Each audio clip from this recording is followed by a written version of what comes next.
അപ്പോൾ പുതിയൊരു വീഡിയോയിലേക്ക് എല്ലാവർക്കും സ്വാഗതം. പിന്നെ നമ്മൾ മഴയൊക്കെ പെയ്ത് വീണ്ടും ഞങ്ങളുടെ കണ്ടത്തിൽ ചാകര തുടങ്ങിയിട്ടുണ്ട്. അപ്പോൾ നമ്മളിന്ന് മീൻ പിടിക്കാൻ വേണ്ടി വന്നതാണ്. മീൻ പിടിക്കാനും മീൻ പിടിക്കുന്നത് കാണാനും വേണ്ടി ഇവിടെ വന്നതാണ്. അപ്പോൾ ഇന്നിവിടെ നമുക്ക് രാവിലെ തന്നെ എല്ലാവരും ഒരു 4-5 മണിയായപ്പോൾ തന്നെ വെളുപ്പിനെ ഇറങ്ങി ഒരുമാതിരിപ്പെട്ട മീനെ എല്ലാവരും പിടിച്ചു കൊണ്ടുപോയി. നമ്മൾ പൊടിയും തട്ടിയൊക്കെ എഴുന്നേറ്റ് വന്നപ്പോൾ തന്നെ 10-11 മണിയാകാറായി. ഇപ്പോൾ ഇവിടെ വന്നപ്പോൾ ഇവിടെ ആരുമില്ല, 2-3 പേര് മാത്രമേ ഉള്ളൂ. ബാക്കി എല്ലാവരും പിടിച്ചിട്ട് പോകും. അപ്പോൾ ഈ പ്രാവശ്യം ഇറങ്ങിയിരിക്കുന്നത് മഞ്ഞക്കൂരിയും തൂളിയും. ഇപ്പം നേരത്തെക്കാളും വ്യത്യസ്തമായിട്ട് ഈ പ്രാവശ്യം വാള ഇറങ്ങിയിട്ടുണ്ടെന്നാണ് പറഞ്ഞത്. ഇപ്പം വലിയ വാളയൊക്കെ ആൾക്കാർക്ക് കിട്ടിയിട്ടുമുണ്ട്. പിന്നെ ഒരു കാര്യം ഞാൻ പറയാൻ പറഞ്ഞത്, ഇവിടെ നിന്ന് മീൻ പിടിക്കുന്ന ചേട്ടൻ്റെ പേര് അശോകൻ എന്നാണ്. അപ്പോൾ ചേട്ടനെ കണ്ടുകൊണ്ട് തന്നെ ഞാൻ ഇങ്ങോട്ട് വന്നത്. പിന്നെ വേറെ 2 കൂട്ടുകാരൊക്കെ ഉള്ളൂ, അവരൊക്കെ ദൂരെയാണ് നിൽക്കുന്നതെങ്കിലും അശോകൻ ചേട്ടൻ്റെ മീൻ പിടിക്കാൻ വേണ്ടി നമുക്കൊന്ന് കണ്ടു നോക്കാം. രാവിലെ വന്ന് ഒരു സഞ്ചി പിടിച്ചിട്ട് പോയിട്ട് പിന്നെ വന്നതാണ്.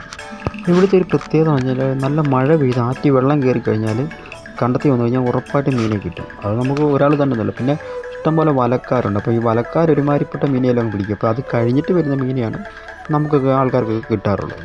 അപ്പോൾ ഈ വെളുപ്പിനെ ഇറങ്ങി ഒരു 5 മണിക്കൊക്കെ ഇറങ്ങി മീൻ എല്ലാവരും പിടിക്കുന്നതുകൊണ്ട് തന്നെ നമുക്കൊന്നും സാധാരണ നമ്മൾ ഇറങ്ങി വരുമ്പോൾ നമുക്കൊന്നും കിട്ടത്തൊന്നുമില്ല. പിന്നെ 1-2 കൊല്ലം തൽക്കാലം കിട്ടുമെന്നേ ഉള്ളൂ.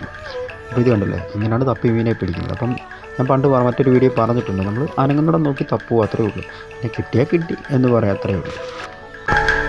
നമ്മളൊരു 4 മീനെ പിടിക്കുമ്പോൾ ചിലപ്പോൾ നമുക്ക് 2 മീനെങ്കിലും കിട്ടും, അത്രയേ ഉള്ളൂ. അശോകൻ ചേട്ടൻ തപ്പി പിടിച്ച മീനൊക്കെ ഉണ്ട്, നല്ല അടിപൊളി സാധനം തന്നെ, നല്ല രസവും നല്ല ഭംഗിയാണ് ഈ മഞ്ഞക്കുരിയെ കാണാനെ കൊണ്ട്. അപ്പം നമുക്ക് വീട്ടിൽ വല്ല കുളമോ വല്ല അക്വേറിയമോ ഒക്കെ ഉണ്ടെന്നുണ്ടെങ്കിൽ നമ്മൾ ഇതിനെ കൊണ്ട് അതിനകത്ത് ഇട്ട് കഴിഞ്ഞാൽ ഇത് പെട്ടെന്നൊന്നും ചാകുന്ന മീനൊന്നുമല്ല. അതുകൊണ്ട് തന്നെ നമുക്കിതിനെ നല്ല അടിപൊളിയായിട്ട് ഇതിനെ വളർത്താൻ പറ്റും. നിങ്ങൾ ശ്രമിച്ച് നോക്കുക. സത്യം പറഞ്ഞാൽ ഇത്ര നേരം നിന്നിട്ട് ഞാനൊരു മീനെ കണ്ടുമില്ല, ഒന്നിനോട്ട് പിടിച്ചുമില്ല. അപ്പം പിന്നെ നമ്മൾ അതിനേരം ഇവിടെ നിൽക്കുന്നില്ല. അപ്പം നമുക്ക് മറ്റൊരു വീഡിയോയിൽ